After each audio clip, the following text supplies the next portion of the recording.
मंत्री गुलाबराव पाटलांनी देखील आता जितेंद्र आव्हाड यांच्यावर टीका केली आहे। आव्हाड यांनी छत्रपती शिवाजी महाराजांबाबत केलेल्या वक्तव्याचा गुलाबराव पाटलांनी समाचार घेतलाय।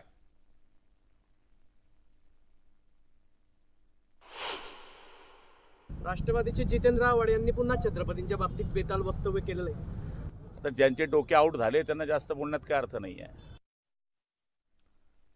सध्याचे खासदार आमदारांचे पीए झाले, त्यामुळे त्यांचं काय राजकारण सुरू आहे हे मला कळत नाही, अशी टीका विधान परिषदेचे माजी सभापती रामराजे नाईक निंबाळकर यांनी भाजपचे खासदार रणजितसिंह नाईक निंबाळकर यांच्यावर केली आहे। फलटण इथल्या वाठार निंबाळकर इथं राजे एका मेळाव्यामध्ये बोलत होते।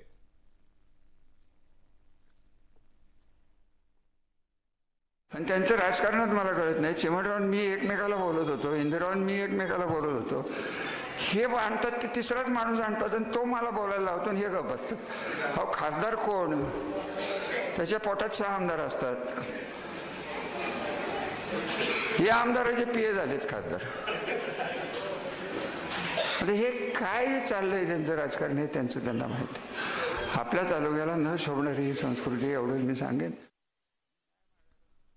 तब्बल 25 वर्षांनंतर अखेर पहाडी गोरेगावचा भूखंड म्हाडाच्या ताब्यात आलेला आहे। म्हाडाच्या मुंबई मंडळाकडून पहिल्या टप्प्यात 3015 घरं बांधली जात आहेत।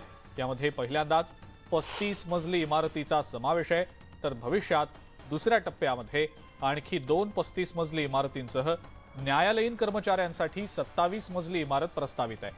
35 मजली इमारतीत मध्यम गटासाठी 700 तर 27 मजली इमारतीत 129 घरं असणार आहेत। पहाडी गोरेगाव इथल्या म्हाडाच्या मालकीच्या भूखंडांवर दुसऱ्या एका व्यक्तीनं मालकी हक्क दाखवल्यानं हा भूखंड न्यायालयीन वादात अडकलेला होता। अखेर 25 वर्षांच्या लढाईनंतर हा भूखंड म्हाडाच्या ताब्यात आलेला आहे।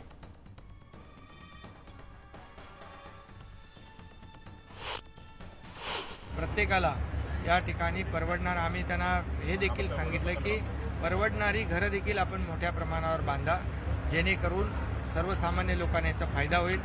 जे रिडेव्हलपमेंटचे प्रकल्प आहेत ते देखील अशा प्रकारच्या शासनाच्या चांगल्या निर्णयामुळे आम्ही जे निर्णय घेतले त्यामुळे जे प्रकल्प थांबले होते ते देखील मार्गी लागत आहेत। शेवटी ग्राहकालाही त्याचा फायदा होतोय।